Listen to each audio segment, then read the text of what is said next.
Praise the lord. హల్లెలూయా.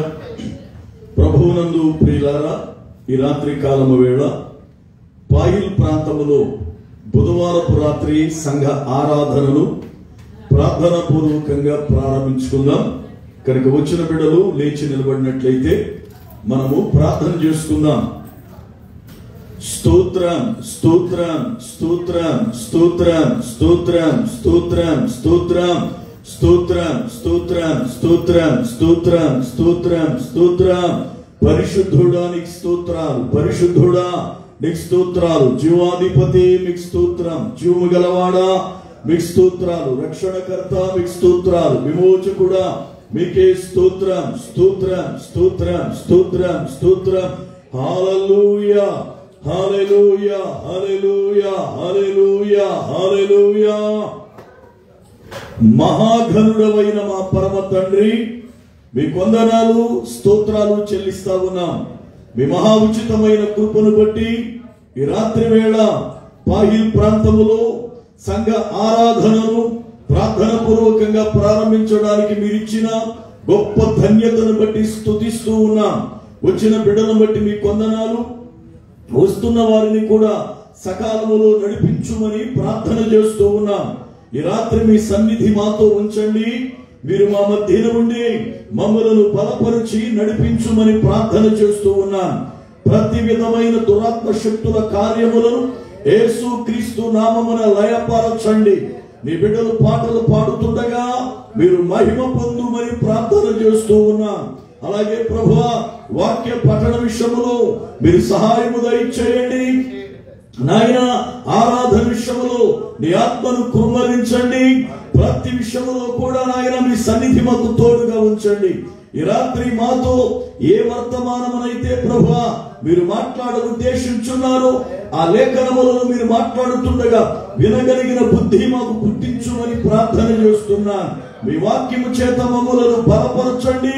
నీ సహాయం అనుగ్రహించి మీరు మహిమ పొందినట్లుగా కృపాక్షేమమును అనుగ్రహించుమని ఈ ఆరాధన మీ చేతులకు సమర్పణ చేస్తూ యేసు నామమున ప్రార్థిస్తున్నాను పరమ తండ్రి, ఆమేన్. దేవునికి స్తోత్రం. హల్లెలూయా. అందరూ కూర్చుందాం. ప్రప్రథముగా దైవజనులు వచ్చి 2 పాటలు పాడి ప్రభుని స్తుతిస్తారు. ఆ తర్వాత కోయిల బిడ్డలు సిద్ధపడదాం.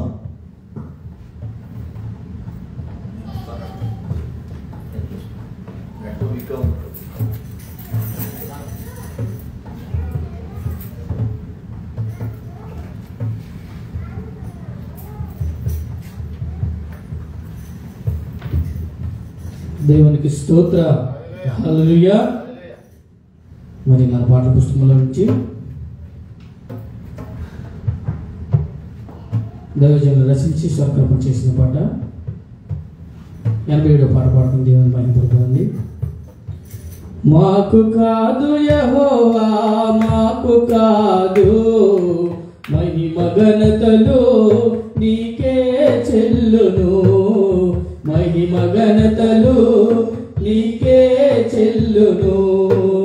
మాకు కాదు యెహోవా, మాకు కాదు, మహిమ ఘనతలు నీకే చెల్లును, మహిమ ఘనతలు నీకే చెల్లును. రక్తము కార్చి కొన్నావయ్యా, రక్షణ మాకు ఇచ్చావయ్యా, రక్తము కార్చి కొన్నావయ్యా, రక్షణ మాకు ఇచ్చావయ్యా, రక్షణకర్తవు నీవేనయ్యా, రక్షణకర్తవు నీవేనయ్యా, స్తోత్ర గీతము నీకేనయ్యా, స్తోత్ర గీతము నీకేనయ్యా. మాకు కాదు యెహోవా, మాకు కాదు, మహిమ ఘనతలు నీకే చెల్లును, మహిమ ఘనతలు నీకే చెల్లును. మాకు కాదు యెహోవా, మాకు కాదు, మహిమ ఘనతలు నీకే చెల్లును, ఘనతలు నీకే చెల్లును. సృష్టికర్తవు నీవేనయ్యా, మంటిని నరునిగా చేశావయ్యా. సృష్టికర్తవు నీవేనయ్యా, మంటిని నరునిగా చేశావయ్యా. మాధు ప్రాణం నీ జీవమే, మాధు ప్రాణం నీ జీవమే.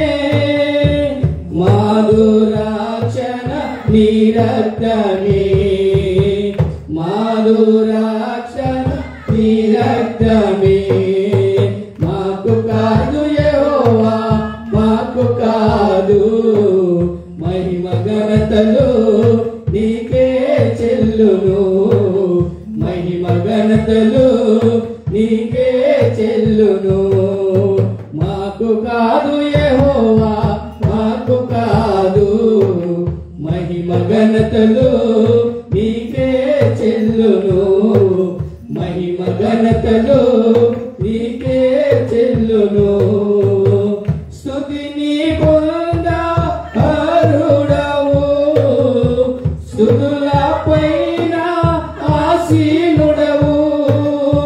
స్తుతిని పొంద అర్హుడవు, స్తుతుల పైన ఆసీనుడవు.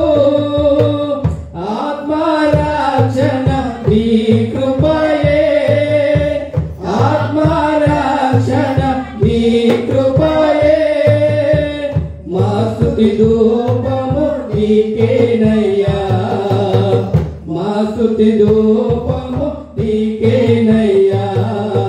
మాకు కాదు యెహోవా, మాకు కాదు, మహిమ ఘనతలు నీకే చెల్లును. మహిమ ఘనతలు నీకే చెల్లును. మాకు కాదు యెహోవా, మాకు కాదు, మహిమ ఘనతలు నీకే చెల్లును. మహిమ ఘనతలు నీకే చెల్లును. హల్లెలూయా, హల్లెలూయా, హల్లెలూయా. దాన్ని టచ్ చేసి ఓకే, అక్కడ కూర్చొని చూస్తూ ఉంటాడు. ఫేస్బుక్ వెళ్తాం కానీ యూట్యూబ్ బ్రేక్ అవుతుంది. అది కట్ అయిపోలేదు.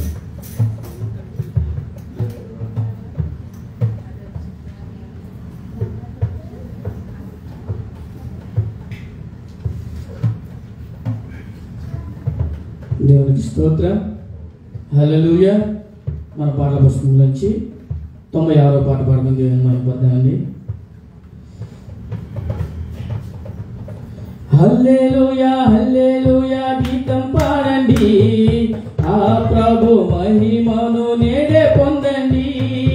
హల్లెలూయా, హల్లెలూయా గీతం పాడండి, ఆ ప్రభు మహిమను నేడే పొందండి. అద్వితీయుడు ఆది దేవుడు, ఆ ప్రభువే నిజ దేవుడు.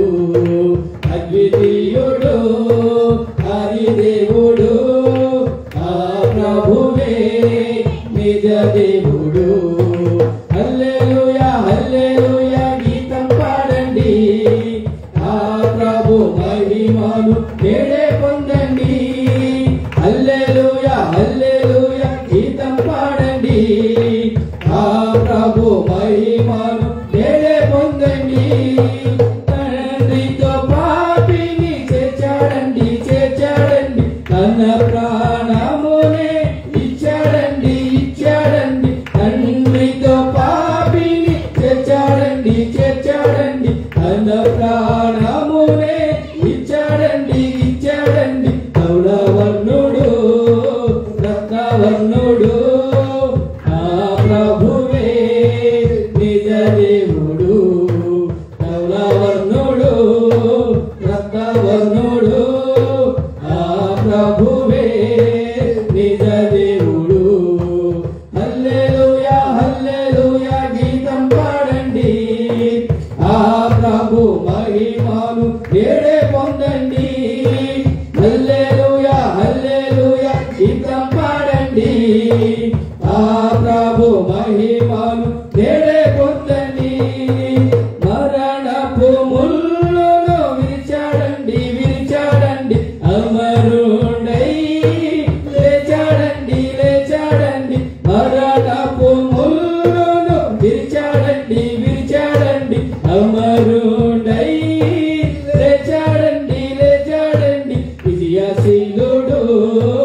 సూర్యుడు ఆ ప్రభువే నిజ దేవుడు విజయశీలుడు నిధి సూర్యుడు ఆ ప్రభువే నిజ దేవుడు హల్లెలూయా హల్లెలూయా గీతం పాడండి ఆ ప్రభు మహిమను నేడే పొందండి హల్లెలూయా హల్లెలూయా గీతం పాడండి ఆ ప్రభు మహిమను నేడే పొందండి పాపికి రక్షణ ఇచ్చాడండి ఇచ్చాడండి పరమును చేర్చగా వచ్చాడండి వచ్చాడండి పాపికి రక్షణ ఇచ్చాడండి ఇచ్చాడండి పరమును చేర్చగా వచ్చాడండి వచ్చాడండి పరిశుద్ధుడు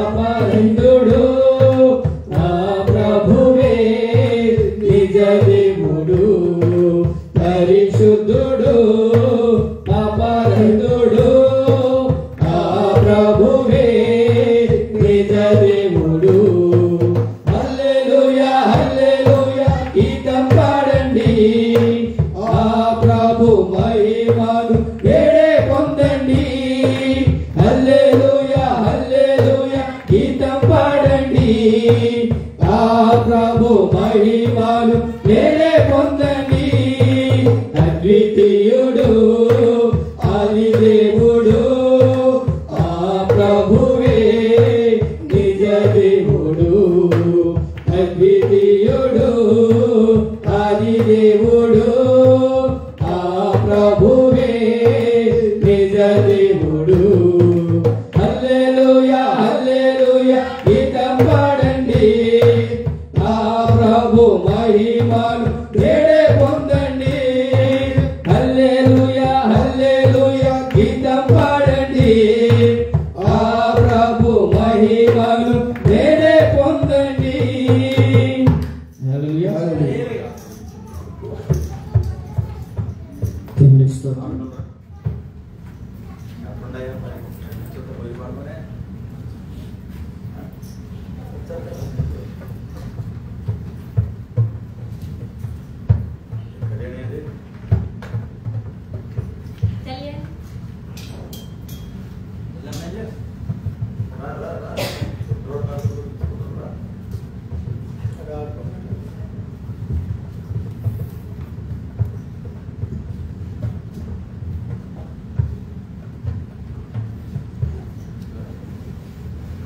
మన పాటల పుస్తకం నుండి 224వ పాట పాడి దేవుని స్తుతిద్దాం. సుమధుర స్వరముల గానాలతో వేలాది దూతల గణములతో కొనియాడబడుచున్నారా యేసయ్యా, నీకే నా ఆరాధన. సుమధుర స్వరముల గానాలతో వేలాది దూతల గణములతో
కృప చాలును కృప చాలును నీ కృప చాలును యేసయ్యా నీ కృప చాలును కృప చాలును కృప చాలును నీ కృప చాలును యేసయ్యా నీ కృప చాలును చెరసాలలో వేసిన సింహపు బోనులో పడదోసిన చెరసాలలో వేసిన సింహాల బోనులో పడదోసిన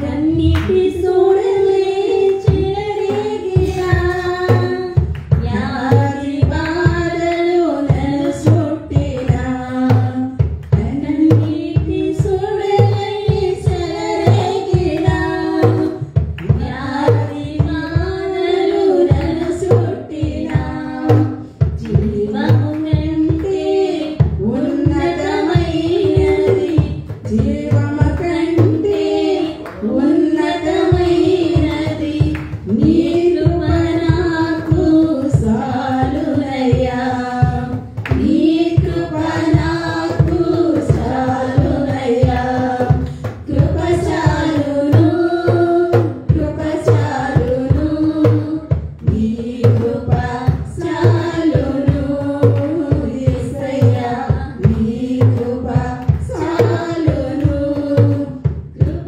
చాలును కృప చాలును నీ కృప చాలును యేసయ్యా నీ కృప చాలును నీ కృప నాకు తోడుండగా ఒంటరి నీను కానెన్నడు నీ కృప నాకు తోడుండగా ఒంటరి నీను కానెన్నడు బలహీనతలో బలపరచిను బలహీనతలో బలపరచిను పాపిని నన్ను రక్షించెను పాపిని నన్ను రక్షించెను జీవము కంటే ఉన్నతమైనది జీవము కంటే ఉన్నతమైనది నీ కృప నాకు చాలునయ్యా నీ కృప నాకు చాలునయ్యా కృప చాలును కృప చాలును నీ కృప చాలును యేసయ్యా నీ కృప చాలును కృప చాలును కృప చాలును నీ కృప చాలును యేసయ్యా నీ కృప చాలును హల్లెలూయా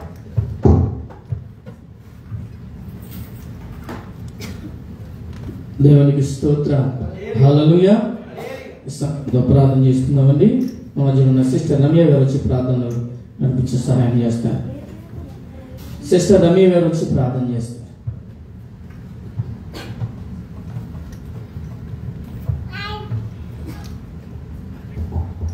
స్తోత్రం స్తోత్రం మహాపరిశుద్ధుడ ప్రేమ గల దేవాన్ని శ్రేష్టమైన నామములో ఉన్నాను తండ్రి. గడిచిన వారం నుండి ఈ వారం వరకు నా దైవాన్ని సజీవమైన ఖజానాలను ఎంతగానో భద్రపరిచి కాచి కాపాడి తండ్రి పాటల్లో తోడై ఉన్నందుకు మీకు వందనాలు స్తోత్రాలు చూపించుకుంటున్నాము తండ్రి. జరగబోయే ఆరాధనలో వాక్య పఠనంలో నా దేవ మీరే తోడై ఉండమని అడుగుచున్నాను దేవా. నీ వాక్యం నీ దేవ సేవకుడు నా యేసయ్య నీ వాక్యం విత్తుచుండగా నా దేవ వినగల చెవి గ్రహించే హృదయం మాకు దయచేయమని క్రీస్తు పరిశుద్ధ నామమున అడిగి వేడుకొనుచున్నాను పరలోకపు తండ్రి.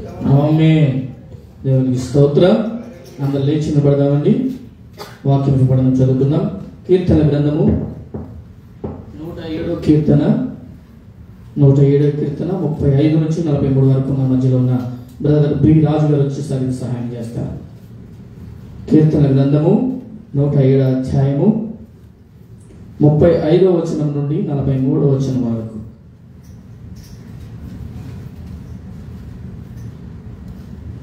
బి రాజు గారు,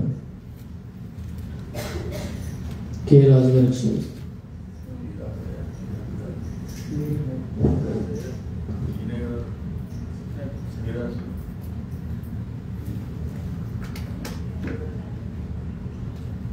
కీర్తన గ్రంథము 107 అధ్యాయము 35వ చరణం నుండి 43వ చరణం వరకు.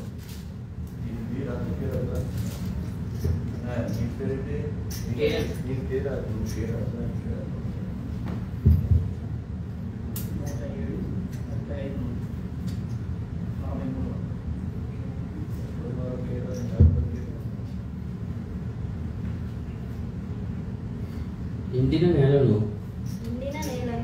నీటి ఊటల చోటుగాను ఆయన మార్చి వారు అచ్చట నివాసపురము ఏర్పరచుకున్నట్లును పొలములో విత్తనములు చల్లి ద్రాక్షారసపు తోటలు నాటి వాటి వలన సస్య ఫలముల సమృద్ధి పొందినట్లును ఆయన ఆకలి కొనిన వారిని అచ్చట కాపులు ఉంచెను. మరియు ఆయన వారిని ఆశీర్వదింపగా వారు అధికముగా సంతానాభివృద్ధి నొంది ఆయన వారి పశువులను తగ్గిపోనీయలేదు. వారు బాధ వలనను ఇబ్బందుల వలనను దుఃఖము వలనను తగ్గిపోయినప్పుడు రాజులను తునీకరించుచు త్రోవలేని ఎడారిలో వారిని తిరుగులాడ చేయువాడు. అట్టి దరిద్రుల బాధను పోగొట్టి వారిని లేవనెత్తెను. వాని వంశమును మందవలే వృద్ధి చేసింది. యథార్థవంతులు దాన్ని చూసి సంతోషించుదురు.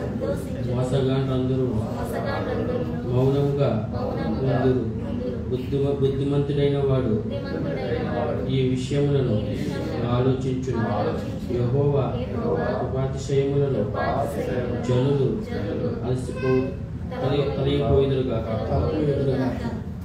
దేవుడి పరిశుద్ధ స్థిరపరచునుగాక. సమయంలో ప్రార్థన చేసుకుందాం. మన మధ్యలో ఉన్న సహోదరి సిస్టర్ కళ్యాణ్ గారు వచ్చి ప్రార్థన చేస్తారు.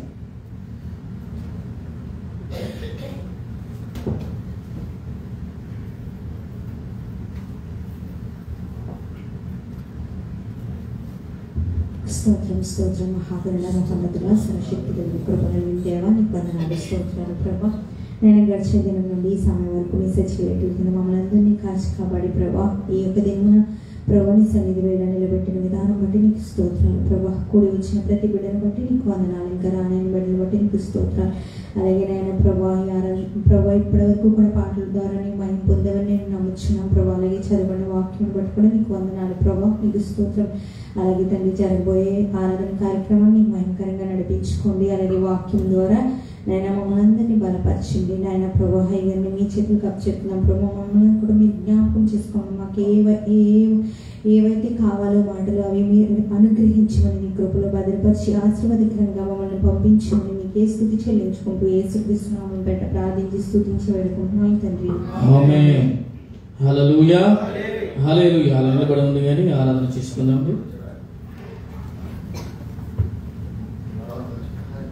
ఆరాధన చేసుకుందామండి. ఆకాశం వైపు మన రెండు చేతుల నుంచి దేవాతి దేవుని ఆత్మతోనూ సత్యముతోనూ ఆరాధించే వారమై ఉన్నారు. హల్లెలూయా. ఆకాశం వైపు మన రెండు చేతులు ఎత్తామండి. ఎవరు కూడా మౌనంగా ఉండవద్దు, అనాలోచనగా ఉండవద్దు. ఎవరి ఫోన్లను ఇంట్లో నుండి సైలెంట్ పెట్టుకోవాల్సిందిగా కోరుచున్నాను. హల్లెలూయా హల్లెలూయా హల్లెలూయా హల్లెలూయా హల్లెలూయా హల్లెలూయా హల్లెలూయా హల్లెలూయా హల్లెలూయా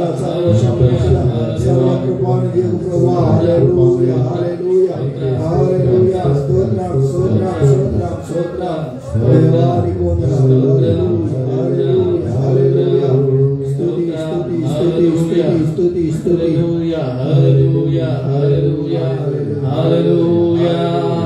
స్తోత్రం గొప్పది కూడా సర్వోన్నతుడా సర్వాధిపతి అయిన దేవానికి స్తోత్రం స్తోత్రం ఆరాధనీయుడా ఆరాధనకు పాత్రుడా నీకు స్తోత్రం స్తోత్రం స్తోత్రం స్తోత్రం హల్లెలూయా ఆరాధనీయుడా ఆరాధనకు పాత్రుడా ఆరాధనీయుడా ఆరాధనకు పాత్రుడా అందుకును మా ఆరాధన ఆలపింతును ఆత్మతో నిరతం అందుకును మా ఆరాధన ఆలపింతును ఆత్మతో నిరతం ఆరాధనీయుడా ఆరాధనకు పాత్రుడా ఆరాధనీయుడా ఆరాధనకు పాత్రుడా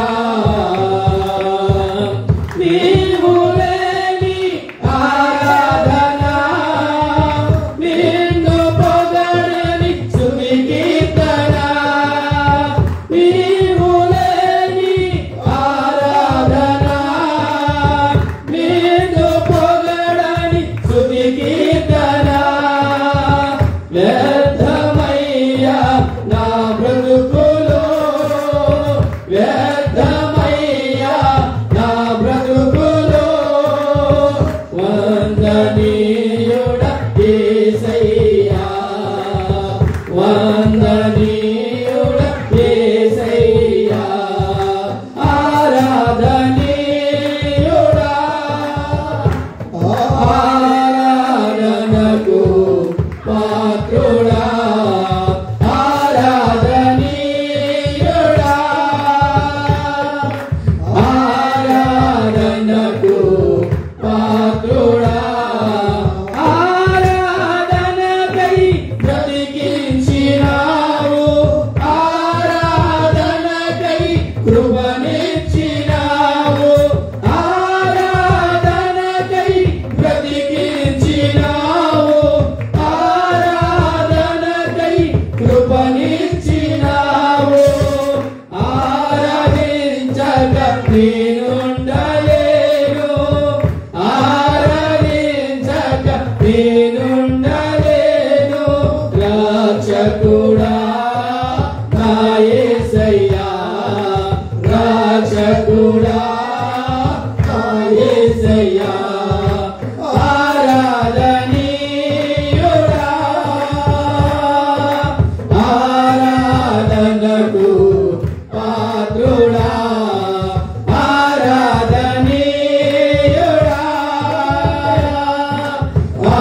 ఆరాధనకు పాత్రుడా అందుకును మా ఆరాధన ఆలపింతును ఆత్మతో నిరతం అందుకును మా ఆరాధన ఆలపింతును ఆత్మతో నిరతం ఆరాధనీయుడా ఆరాధనకు పాత్రుడా ఆరాధనీయుడా ఆరాధనని సింహాసనం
అందుకొనుమా ఆరాధన ఆలపింతును ఆత్మతో నిరతం అందుకొనుమా ఆరాధన ఆలపింతును ఆత్మతో నిరతం ఆరాధనీయుడా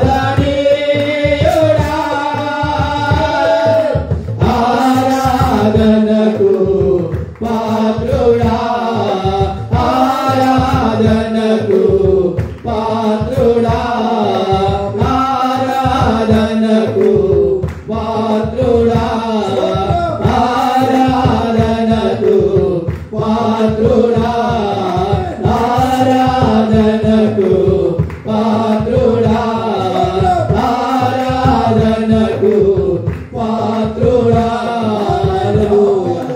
హల్లెలూయా ఆరాధనకు పాత్రుడా ఆరాధనీయానికి స్తోత్రం స్తోత్రం స్తోత్రం స్తోత్రం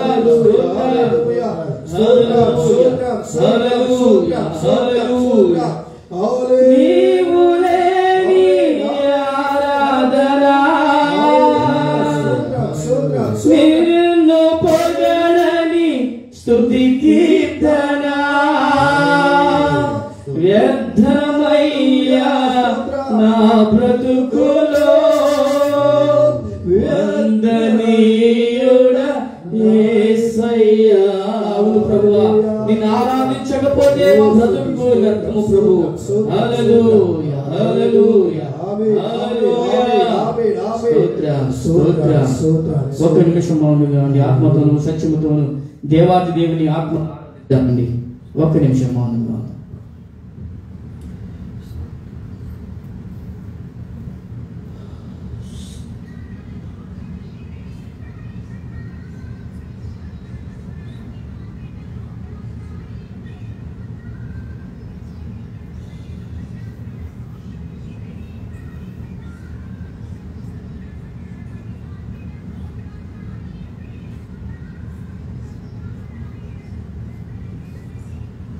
దేవునికి స్తోత్ర.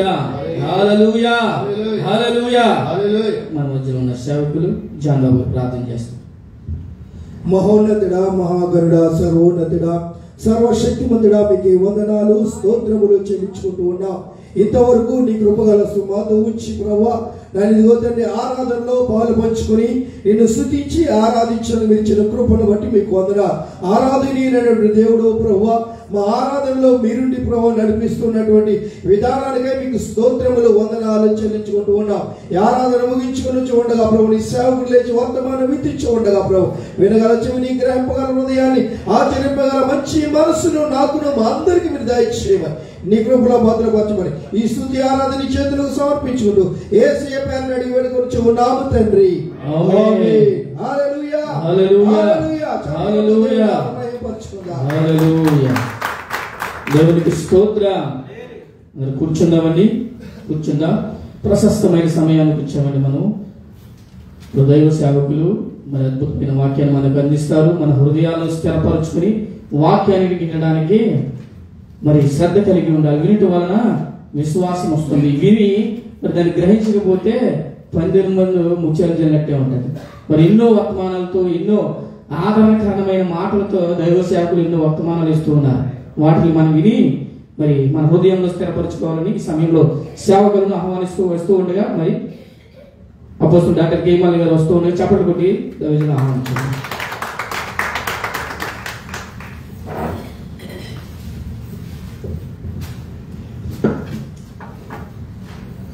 దేవుని శ్రేష్టమైన నామమునకు మహిమ కలుగును గాక.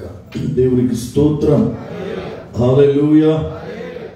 దేవుని మహా ఉచితమైన కృపను బట్టి ఈ రాత్రి వేళ పాహిల్ ప్రాంతములో ఈ రీతిగా కూడుకొని దేవుని వాక్యాన్ని వినడానికి ఆయనను హృదయపూర్వకముగా ఆరాధించడానికి ప్రభు చక్కని కృపనిచ్చారు. దేవునికి స్తోత్రం.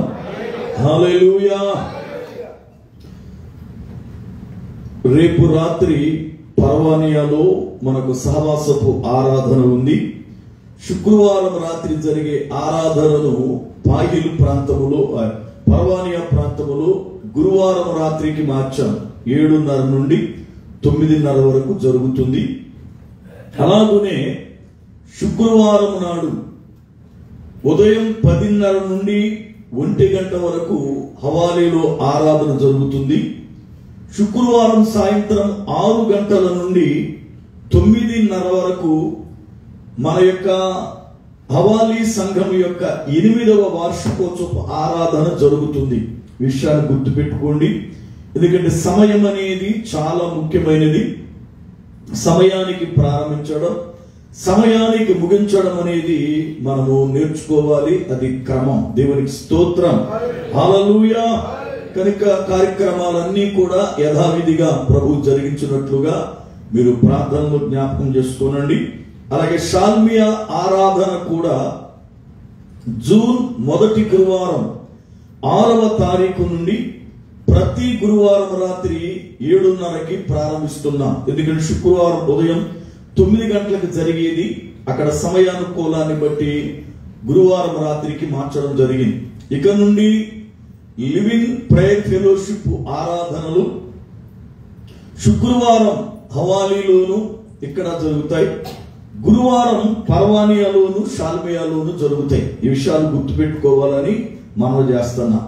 అలాగనే మన మినిస్ట్రీ తరఫున ఫేస్బుక్ ఇవ్వడం అనేది కొంతకాలముగా ఆపేశాను.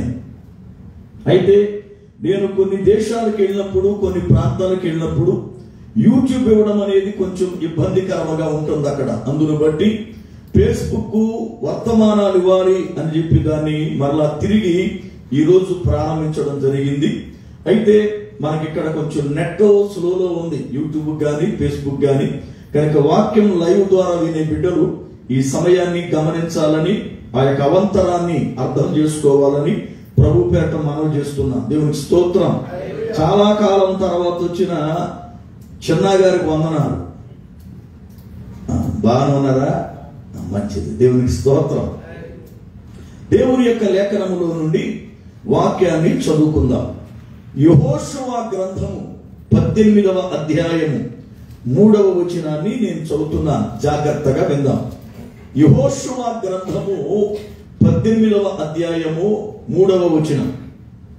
కావున యెహోషువ ఇశ్రాయేలీయులతో ఇట్లనెను, మీ పితరుల దేవుడైన యెహోవా మీకిచ్చిన దేశమును స్వాధీనపరచుకొన వెళ్ళకుండా మీరెన్నాళ్ళు తడువు చేసెదరు. మన అంశాన్ని మళ్ళా చదువుతున్నా. యెహోవా మీకిచ్చిన దేశమును స్వాధీనపరచుకొన వెళ్ళకుండా మీరెన్నాళ్ళు తడువు చేయుదురు. మన అంశం ఈ రాత్రి, ప్రభు మనకిచ్చిన దేశానికి వెళ్లకుండా మనం ఎంతకాలం తడువు చేద్దాం? మీరెంతకాలము తడువు చేయుదురు? ప్రార్థన చేసుకుందాం. సకల ఆశీర్వాదములకు కారకుడవైన మా పరమ తండ్రి, మీ వందనాలు స్తోత్రాలు చెల్లిస్తా ఉన్నా. మీ మహాఉచితమైన కృపను బట్టి ఇప్పటి వరకు మీ దాసులు చక్కగా పాటలు పాడి ఆరాధన నడిపించారు. కొన్ని బిడ్డలు కూడా మిమ్మలను పాడి కీర్తించారు. అందును బట్టి స్తోత్రం చెల్లిస్తా ఉన్నా. దైవజనునిగా మీకును వాక్యము వింటున్న నీ ప్రజలకును మధ్య నిలబడి ఉన్నా. నన్ను మరుగుపరచండి. మా అందరితో కూడా మీరు మాట్లాడి ఈ రాత్రి మమ్ములను బలపరచుమని యేసుక్రీస్తు ప్రభు వారి శ్రేష్టమైన నామమున ప్రార్థిస్తున్నాము పరమ తండ్రి, ఆమేన్. దేవుని యొక్క లేఖనములో మనము యెహోషువ గ్రంథము 18వ అధ్యాయము 3వ వచనాన్ని చదువుకున్నాం. ఇశ్రాయేలీయులతో యెహోషువ షిలోహులో మాట్లాడుతున్న మాట ఈ మాట. వారు ఐగుప్తు దేశములో ఉన్నప్పుడు 430 సంవత్సరాల తరువాత దేవుడు వారి ప్రార్థన విన్నాడు, వారిని జ్ఞాపకం చేసుకున్నాడు. అబ్రహాముతో మాట్లాడినప్పుడు నీ పిల్లలు 400 సంవత్సరాలు దాసులుగా ఉంటారు అని చెప్పాడు. 400 సంవత్సరాలు దాసత్వం అయిపోయింది. తిరిగి ఇంకొక 30 సంవత్సరాలు ఐగుప్తు దేశంలోనే నివాసం ఉన్నారు. 400 సంవత్సరాలు వాళ్ళు దాసులుగా బ్రతికారు. 30 సంవత్సరాలు నివాసం ఉన్నారు. మొత్తం కలిపి 430 సంవత్సరాలు అయ్యింది. అయితే వారి మూలుగులను, వారి నిట్టూర్పులను, వారి శ్రమను ప్రభువు చూచి అబ్రహాముకిచ్చిన మాటను జ్ఞాపకం చేసుకొని వీరిని ఐగుప్తు నుండి విడిపించి అబ్రహామునకు నేను ఏ దేశాన్నైతే ఇస్తానని మాటిచ్చానో అక్కడికి నడిపించాలి అనుకుని దేవుడు హోరేబు పర్వతము పైకి ఒక పొదలోనికి దిగి వచ్చి మోషే ఆ ప్రాంతంలో గొర్రెలను కాస్తున్నాడు. అప్పటికి 80 సంవత్సరాల వయస్కుడు. మోషేను పిలిచి నీవు ఐగుప్తులోకి వెళ్ళి ఇశ్రాయేలీలైన నా ప్రజలను విడిపించి మంచి దేశమైన పాలు తేనెలు ప్రవహించు కనాను దేశానికి నడిపించు, నేను నీకు తోడై ఉంటాను అని చెప్పాడు. మోషే నేను నోటి మాంద్యము గలవాడను, నేను వెళ్ళలేను అని సాకులు చెప్పినప్పుడు నీవొక్కడవే కాదు నీకు తోడుగా మీ అన్నయ్యని ఇస్తానని చెప్పి మోషే యొక్క సొంత అన్నయ్య అయిన అహరోనుని తోడుగా ఇచ్చాడు. అప్పుడు వయసు అహరోనుది 83 సంవత్సరాలు. వీళ్ళిద్దరూ కలిసి ఐగుప్తు దేశము రాజైన ఫరో దగ్గరికి వెళ్ళి ఫరోతో మాట్లాడినప్పుడు ముందు కఠినముగా ఉన్న తరువాత దేవుని అద్భుతమైన కార్యాలకు లోబడి తాను ఇశ్రాయేలీల ప్రజలను వెళ్ళనీయడానికి ఇష్టపడ్డాడు. ఇశ్రాయేలీల ప్రజలు మొదటి నెల అనబడుతున్న అబీబు నెలలో, దాన్ని నీసాను అంటారు. నీసాను నెల 14వ తారీఖున వాళ్ళు బయలుదేరి రాత్రి వేళ వాళ్ళు ప్రయాణం కొనసాగించారు. అది పస్కా పండుగ. ఆ పస్కా పండుగ జరిగినటువంటి దినముననే దేవుడు వారిని విడిపించి ఐగుప్తు దేశము నుండి నడిపిస్తూ వచ్చారు. అయితే వారు ప్రయాణం చేస్తున్నటువంటి మార్గంలో చేరవలసిన గమ్యానికి చేరడానికి 40 సంవత్సరాలు పట్టింది. ఐగుప్తు నుండి ఇశ్రాయేలు దేశం వెళ్ళడానికి చరిత్రకారులు చెప్పిన ప్రకారం ఆ దినాల్లో నడిస్తే 13-12 రోజుల్లో వెళ్ళిపోయేవారట. కానీ వీళ్ళ దోషకృత్యాలను బట్టి, వీళ్ళ అవిధేయతలను బట్టి దేవుడు 40 సంవత్సరాలు అరణ్యములోనే తిప్పాడు. ఈ 40 సంవత్సరాలలో కనాను దేశానికి వెళదామని బయలుదేరినటువంటి ప్రజలందరూ కూడా చనిపోయారు. వారిలో ఇద్దరు మిగిలారు, యెహోషువ, కాలేబు అనబడుతున్నవారు. వారందరూ కూడా చనిపోయారు. వాళ్ళ నడిపించిన దైవజనుడైన మోషే, అహరోను, మిర్యాము కూడా చనిపోయారు. అయితే మోషే చనిపోతున్నప్పుడు మరి నా స్థానంలో ఎవరు నీ ప్రజలు నడిపించాలి అన్నప్పుడు యెహోషువను దేవుడు ఏర్పరచుకున్నాడు. ఇప్పుడు మోషే మోయాబు ప్రాంతములో మరణించాడు. అక్కడ నుండి నాయకత్వాన్ని యెహోషువ ప్రారంభించి నడుస్తున్నప్పుడు శత్రురాజులు ఎదురయ్యారు.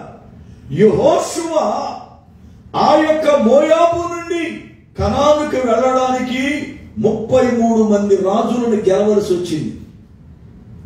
అనగా 33 మంది రాజులతో యుద్ధము చేస్తేనే గాని కనానులోనికి వారు అడుగు పెట్టలేదు.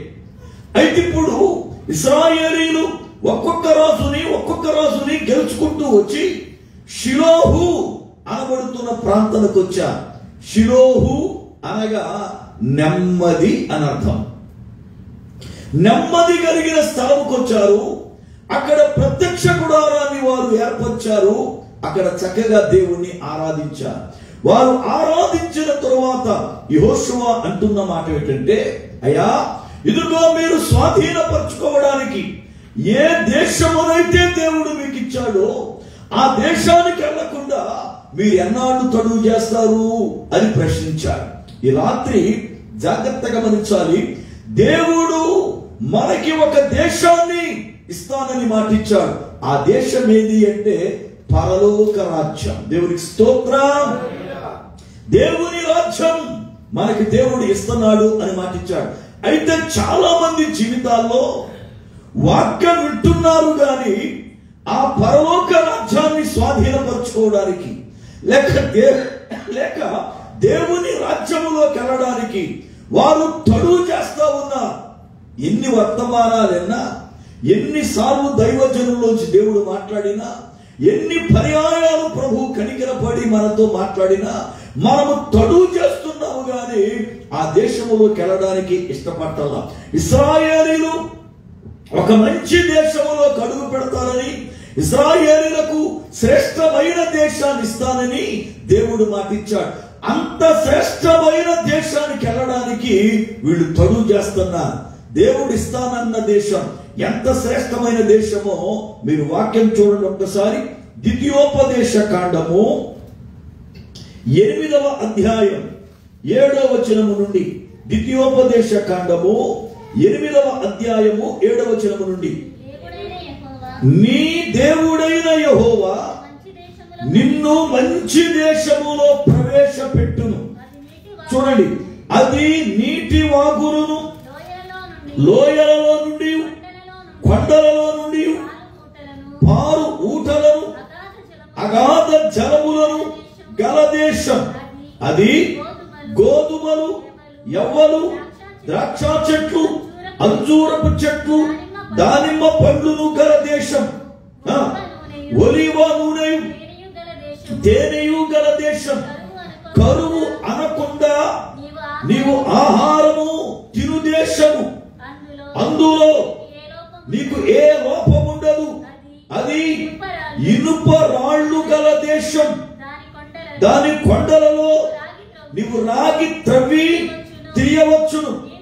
నీవు తిని తృప్తి పొంది నీ దేవుడైన యెహోవా నీకిచ్చిన మంచి దేశమును ఆయనను స్తుతింపవలెను. చాలు. ద్వితీయోపదేశ కాండం 11వ అధ్యాయం 11-12 వచనాలు. మీరు నది దాటి స్వాధీనపరచుకొనుటకు వెళ్ళుచున్న దేశము కొండలు, లోయలు గల దేశం. అది ఆకాశ వర్ష జలము త్రాగును. అది నీ దేవుడైన యెహోవా లక్ష్యపెట్టు దేశము. నీ దేవుడైన యెహోవా కన్నులు సంవత్సరాది మొదలుకొని సంవత్సరాంతము వరకు ఎల్లప్పుడూ దాని మీద ఉండును. కీర్తన గ్రంథము 106వ కీర్తన 24వ చరణం. కీర్తన గ్రంథము 106వ కీర్తన 24వ చరణం. వారు రమ్యమైన దేశమును నిరాకరించిరి. చాలు. దేవుడు తన ప్రజలైన ఇశ్రాయేలీయులకు ఇస్తానన్న దేశం ఎంత రమ్యమైనదో, ఎంత శ్రేష్టమైనదో. అది నీటి వాగులు కలిగిన దేశం. నీరికి కొదువలేదు, ఆహారానికి కొదువలేదు. అక్కడ కరువు అనేది ఉండదు. శ్రేష్టమైన ఫలవృక్షములు కలిగిన దేశం. అది ఒలివల నూనె, తేనె కలిగిన దేశం. గోధుమలు, యవ్వలు పండే దేశం. ఇనుప రాళ్లు కలిగిన దేశం. రాగి కలిగిన దేశం. ఆకాశ వర్ష జలమును త్రాగే దేశం. ఇలాంటి శ్రేష్టమైన దేశానికి వెళ్ళడానికి తడువు చేస్తున్నారట. ఎప్పుడైనా ఒక మంచి శ్రేష్టమైన స్థలానికి వెళ్ళాలి అంటే ప్రజలు తడువు చేయకూడదు, పరిగెత్తాలా. ఎందుకు అంటే అది మళ్ళా నాకు దొరకదేమో, దాన్ని పోగొట్టుకుంటానేమో అన్న ఆశ ఉండాలి. అయితే ఒక మనుషుడు తడువు చేస్తున్నాడు అంటే ఏదో ఒక లింక్ అక్కడ ఉంది అని అర్థం. చాలా మందిని మీరు చాలా కాలం బట్టి ప్రార్థనకు వస్తున్నారుగా, మీరు వాక్యం వింటున్నారుగా, సంఘ కార్యక్రమాలలో కూడా చాలా యాక్టివ్ గా పనిచేస్తున్నారుగా, మరి ఇంకేం బ్రదర్ మీరు చక్కగా రక్షింపబడొచ్చుగా అంటే వాళ్ళు మిరికిలు తిరిగిపోతూ ఆశ ఉండగానే అయ్యారు, ఇంకా కొంచెం సరి చేసుకోవాల్సి ఉన్నాయంట. అంటే సరి చేసుకున్నట్టు కొన్ని లింకులు ఉండిపోయినాయి అని, బంధాలు ఊడలేదని. అందును బట్టి రక్షింపబడడానికి ఇప్పుడు వాళ్ళు తడువు చేస్తా ఉన్నారు. ఎన్ని వర్తమానాలేనని దైవజనునిలో నుండి దేవుడు ఎంత సూటిగా మాట్లాడని, వాళ్ళ జీవితాల్లో దేవుడు వాళ్ళని వాళ్ళ వైపుకు తిప్పుకోవడానికి ఒకవేళ ఎన్ని శ్రమలు కలిగించని, ఎన్ని ముళ్ళులు పెట్టని, వాళ్ళు చెప్పే మాట ఏమిటంటే ఆశ ఉంది గాని బ్రదరు ఇంకా కొంచెం టైం కావాలా. ఏం కారణం? కొన్ని బంధాలు తెగిపోలేదు. ఒక మనిషి రక్షింపబడడానికి తడువు చేస్తున్నాడు అంటే ఆ మనిషిలో ఇంకా ఏదో లోక సంబంధమైన పాపం ముడిపడి ఉంది అని అర్థం. మీకు అర్థం అవడానికి బైబిల్ గ్రంథంలో ఒక సంఘటన చెబుతాం. ఆదికాండము 19వ అధ్యాయం చూడండి, 16వ వచనం. ఆదికాండం 19వ అధ్యాయం 16వ వచనం. అతడు తడువు చేసెను. చాలు, జగదేవుని అతడు తడువు చేసెను. అది సొదొమ గుమారాల పట్టణం. ఏ పట్టణం అది? సొదొమ గుమారాల పట్టణం. ఈ పట్టణం భయంకరమైన పాపముతో నిండిపోయింది. దేవుడు దానికి తీర్పు తీర్చడానికి సిద్ధపడిపోయాడు. అగ్ని గంధకముల వర్షాన్ని కురిపించి అక్కడ దాన్ని నాశనం చేయాలని దేవుడు నిర్ణయించుకున్నాడు. ఏమిటి కారణం? సొదొమ గుమార ఎలాంటి దేశం? ఒక్కసారి వాక్యం చూద్దాం. యెహెజ్కేలు గ్రంథము 16వ అధ్యాయం 49వ వచనం. యెహెజ్కేలు గ్రంథము 16వ అధ్యాయం 49వ వచనం. నీ చెల్లెలైన సొదొమ చేసిన దోషమేదనగా దానికిని దాని కుమార్తెలకు కలిగిన గర్వం, ఆహార సమృద్ధి, నిర్విచారమునైన సుఖస్థితి అనునదే. అది బీదలకును దరిద్రులకును సహాయము చేయకుండెను. సొదొమ చేసిన దోషం ఏమిటంటే దానికి గర్వం ఎక్కువ. ఏమెక్కువట? గర్వం. ఈ రోజున చాలా మంది జీవితాల్లో గర్వం. ఇందాక సాయంత్రం వేళ 6 గంటలకి నా దగ్గరికి ఒక బాబు వచ్చాడు. ఆయన నాతో మాట్లాడుతూ ఒక సందర్భంలో ఒక వ్యక్తిని గురించి మాట్లాడుతానన్నాడు. అయ్యా, ఆయనకి కనబడని గర్వం అండి. పైకి చాలా మంచి వ్యక్తి ఉంటాడు కానీ నేను గమనించే అతని మాటల్లో కనబడని గర్వం. దేన్ని బట్టి అంటే ఇక్కడ 4 డబ్బులు సంపాదిస్తున్నాడు, ఇక్కడ కొంచెం మంచి పొజిషన్లో ఉన్నాడు కనుక గర్వం. ఈ రోజున చాలా మంది జీవితాలలో గర్వం ఉంది. కొందరిలో కనపడని గర్వం ఉంది, కొందరిలో కనపడే గర్వం ఉంది. కొంతమంది పైకి చాలా మంచోడుగా నవ్వుతూ మాట్లాడతారు. నేను ఎవరు చెబుతాను, ఎప్పుడు కూడా నవ్వే మగోడు నమ్మకూడదు, అది పంపించేస్తాడు. ఏడ్చి ఆడదాన్ని నమ్మకూడదు, ఇది పంపించేస్తుంది. ఇది బైబిల్ థియరీ. నవ్వే మగోడిని ఏడ్చి ఆడదాన్ని నమ్మకూడదు. కానీ లోకం దాన్ని తిరగే చెప్పింది సామెత, ఏడ్చే మగోడిని నవ్వే ఆడదాన్ని నమ్మకూడదని. అది కాదు, బైబిల్ గ్రంథం ప్రకారం నవ్వే మగోడిని నమ్మకూడదు. వీడు పైన పళ్ళిగిలితూ పెదవులతో చిరునవ్వు నవ్వుతాడు కానీ వాడు గుంటలు నవ్వి ఆలోచన చేస్తాడు. స్త్రీ ఏడుశుద్ధి గాని కుయుక్తి ఆలోచన చేస్తుంది. మీకు 2 విషయాలు చెప్పనా? అబ్రహాముతో దేవుడు మాట్లాడుతున్నప్పుడు అబ్రహాము నవ్వాడట. ఏం చేశాడు చెప్పండి? కానీ చాలా మంది శారమ్మ నవ్విందే పట్టుకుంటారు కానీ అబ్రహాము నవ్వింది పట్టుకోరు. చూడండి వాక్య గ్రంథాన్ని. ఆదికాండం 17వ అధ్యాయం 17వ వచనం. ఆదికాండం 17:17. అప్పుడు అబ్రహాము సాగిలపడి నవ్వి, 100 ఏళ్ల వారికి సంతానము కలుగునా కరుణ. చాలు. ఇప్పుడు ఎవరి మాట విని అబ్రహాం బయటకు వచ్చాడు? దేవుడే కదా. దేవుడు పిలిస్తేనే కదా.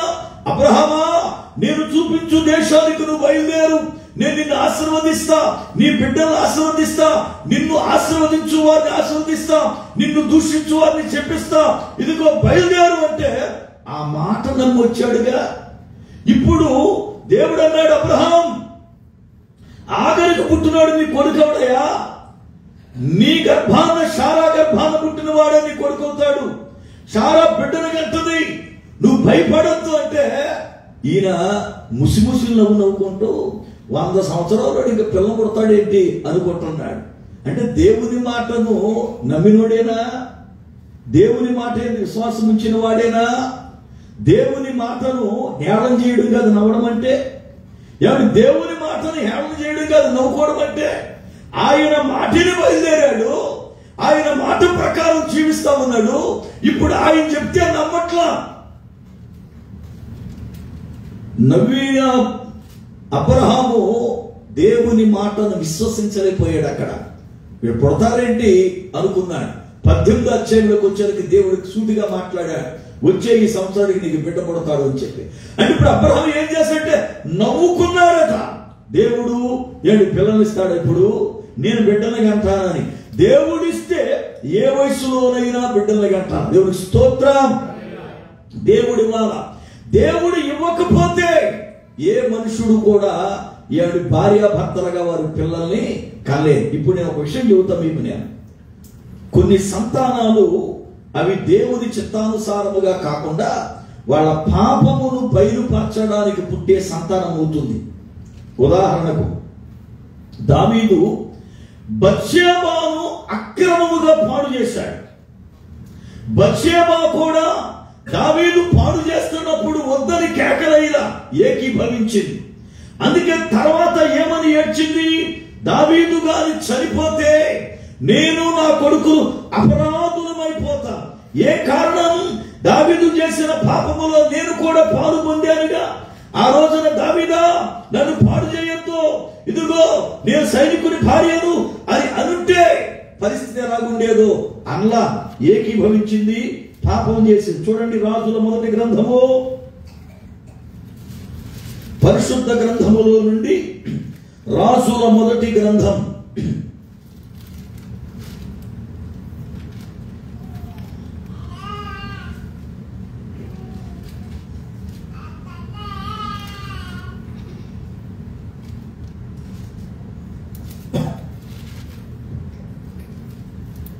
21వ అధ్యాయం.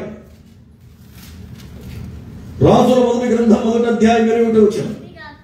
ఇదిగాక నా ఏలిన వాడవైన రాజువగు నీవు నీ పితరులతో కూడా నిద్ర పొందిన తరువాత నేనును నా కుమారుడైన సొలొమోనును అపరాధులముగా ఎంచబడుదుము. రాజా, నీవున్నప్పుడు బాగానే ఉంది మా పని, కానీ చనిపోయిన తరువాత నేను నా కొడుకు అపరాధులుగా ఎంచబడతా. కారణం ఏంటి? ఇదిగో నీవు నీతిమంతురాలవైతే, నువ్వు భక్తి కలిగిన దానివైతే రాజు నిన్ను పాడు చేస్తున్నప్పుడు నువ్వు కేకలయ్యాలిగా. నువ్వు నీతిమంతురాలవైతే రాజు నిన్ను అపవిత్రపరుస్తున్నప్పుడు ఇదిగో నువ్వు విభేదించాలి కదా. నువ్వు ఏకీభవించావు, నువ్వు చెడు హృదయం కలిగిన మనిషి అని నన్ను ఎంచుతానయ్యా అని బాధపడింది. ఇక్కడ ఒక మాట చెబుతా. దావీదు బత్షెబాను వివాహం చేసుకోక ముందు వారి అక్రమైన సంబంధాన్ని బట్టి కొడుకు పుట్టాడు. అయితే దేవుడు ఆ కొడుకును బ్రతకనీలా మొత్తాడు. ఆ కొడుకు జబ్బుబడి చచ్చిపోయాడు. ఆ కొడుకు బ్రతకాలని దావీదు 4 రోజులు ఉపవాసం ఉన్నాడు. దేవుడు దానికి ఇష్టపడలా. అపవిత్రమైనటువంటి సంతానం, అపవిత్రుడు అతడు, వివాహం కాకముందు పుట్టినవాడు, అక్రమముగా పుట్టినవాడని దేవుడు ఆ బిడ్డను ముత్తాడు, చనిపోయాడు. అయితే బత్షెబా భర్త అయిన ఊరియా యుద్ధంలో చంపబడిన తరువాత బత్షెబాను భార్యగా స్వీకరించాడు దావీదు. బత్షెబాను భార్యగా స్వీకరించిన తరువాత 4 కొడుకులు పుట్టారు. ఆఖరి కొడుకు సొలొమోను. అంటే ఇప్పుడు వివాహం అయిన తరువాత పుట్టిన బిడ్డలు దావీదు సంతానముగా దేవుడు ఉంచాడు. గాని వివాహం కాక ముందు అక్రమమైన జీవితంలో ఉండి పుట్టిన బిడ్డను దేవుడు ముత్తాడు. ఈ రోజున నేను కొంతమంది మాట్లాడుతూ ఉంటా, వివాహం కాకోకుండా అక్రమంగా వాళ్ళు గడిపితే వాళ్ళకి గర్భఫలము జరిగినప్పుడు ఆ గర్భాన్ని బట్టి ఇదిగో నా గర్భం వచ్చింది, ఇప్పుడు పెళ్లి చేసుకోకపోతే నా గతి ఏంటి అని అన్నప్పుడు ఆమె గర్భిణీగా ఉండగా వివాహం చేసుకుంటే పుట్టినోడు దేవుని చిత్త ప్రకారం పుట్టినోడేనా? అది నీతి వలన కలిగిన సంతానమేనంటారా? అక్రమమైనటువంటి సంతానం అంటారా? ఆలోచించండి. వాళ్ళ చాలా మంది జీవితాలలో వివాహం కాకుండా అక్రమమైనటువంటి సంతానము కలిగి అక్రమమైనటువంటి మార్గములో బిడ్డల్ని కన్నవారు ఉన్నారు. బిడ్డ కడుపును పుట్టిన తర్వాత పెళ్లి చేసుకోవడం కాదు, పెళ్లి చేసుకున్న తర్వాతే బిడ్డ కడుపును పుట్టాలి. అది వాక్యం తీరి. కానీ బిడ్డ కడుపును పుట్టిన తర్వాత పెళ్లి చేసుకుంటే అది నీతి మారిన పెళ్లి అవుతుంది, నీతి గల పెళ్లి కాదు. ఎందుకంటే మీ పాపం బయటడొద్దని గబగబ ముడేసుకున్నారు అంతే తప్ప అది దేవుని యొక్క చిత్తానుసారమైన వివాహం కాదు. జాగ్రత్తగా గమనించాలి. అక్రమముగా దావీదు జీవితంలో పుట్టిన బిడ్డలు దేవుడు మొత్తాడు, ఆ బిడ్డ చనిపోయాడు. కానీ బత్షెబాను వివాహం చేసుకున్న తర్వాత పుట్టిన బిడ్డలు క్షేమముగా ఉన్నారు. వారిలో సొలొమోను రాసయ్యాడు. బిడ్డలను కనడం అనేది ఎంత పవిత్రమైనదో ఆలోచించండి. గర్భఫలం అనేది యెహోవా ఇచ్చిన బహుమానం అంటే అది ఎంత విలువైనదో ఆలోచించండి.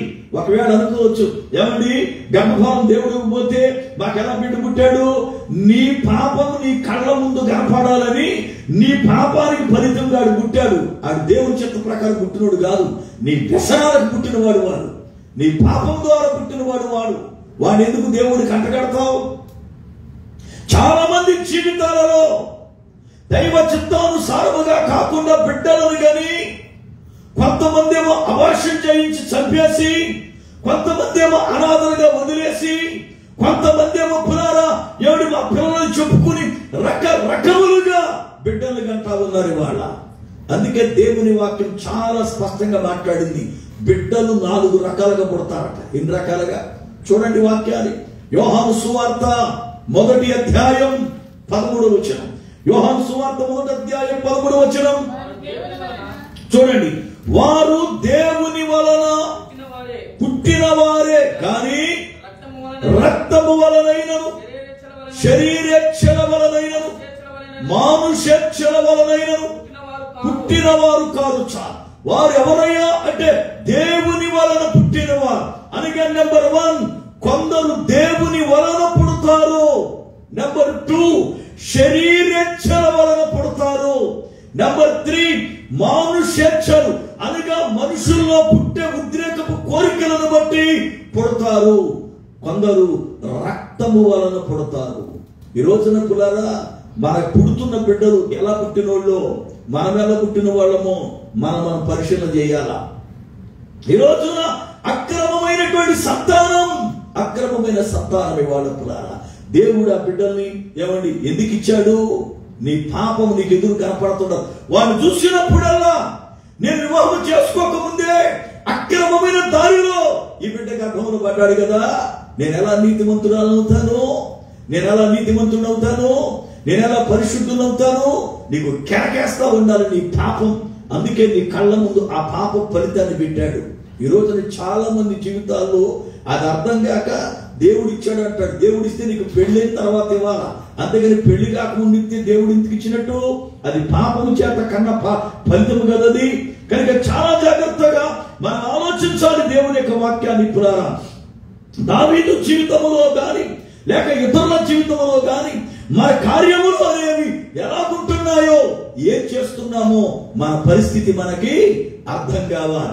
దేవుని యొక్క లెక్కల ప్రకారం ఇశ్రాయేలీయులు ఒక రమ్యమైన దేశాన్ని, ఒక మంచి దేశాన్ని దేవుడిస్తానన్నప్పుడు తొడుగు చేసినట్లుగా సొదొమ గుమారాలో ఉన్న ప్రజలు తొడుగు చేస్తా ఉన్నారు. వాడుకున్న పాపం ఏమిటి అంటే గర్వం. ఈ రోజున చాలా మందిలో గర్వం ఉంది.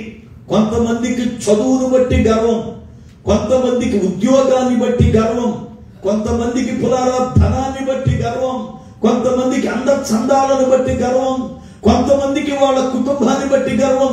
మనుషులు రకరకములైనటువంటి గర్వాలలో చిక్కుకుంటున్నారు. కానీ వాక్యం చెప్పిన మాట తెలుసా? అంత్య దినమున గర్విష్ఠులందరూ కొయ్య కాలు పెట్టు కాతారట. చూడండి వాక్య గ్రంథాన్ని. మలాకి గ్రంథం 4వ అధ్యాయం 1వ వచనం. మలాకి గ్రంథము 4వ అధ్యాయము 1వ వచనం. యాలయనగా నియమింపబడిన దినమును వచ్చుచున్నది, కొలిమి కాలునట్లు అది కాలును. గర్విష్ఠులందరూ దుర్మార్గులందరూ కొయ్య కాలువలే నుందురుచా. దేవుడు నియమించిన ఒక దినముంది, అది తీర్పు దినం. ఆ దినమున గర్విష్ఠులందరూ కూడా కొయ్య కాలు కాలినట్టుగా అవుతారట. కొయ్య కాలు తెలుసా? కొయ్య కాలు. సంక్రాంతి పండుగ తెలుసా? భోగి పండుగ తెలుసా? భోగి మంటలు వేసినప్పుడు పెద్ద పెద్ద దూలాలు వేస్తారు చూడు, అవి పైకి కనపడ లోపలే కాలుతాయి. పైకి కనపడ లోపలే కాలుతుంటాయి. కొయ్య కాలు అంటే అది. అనగా గర్విష్ఠులు పైకి గంభీరంగా కనపడినా లోపలే కుమ్ములు చస్తారని అర్థం.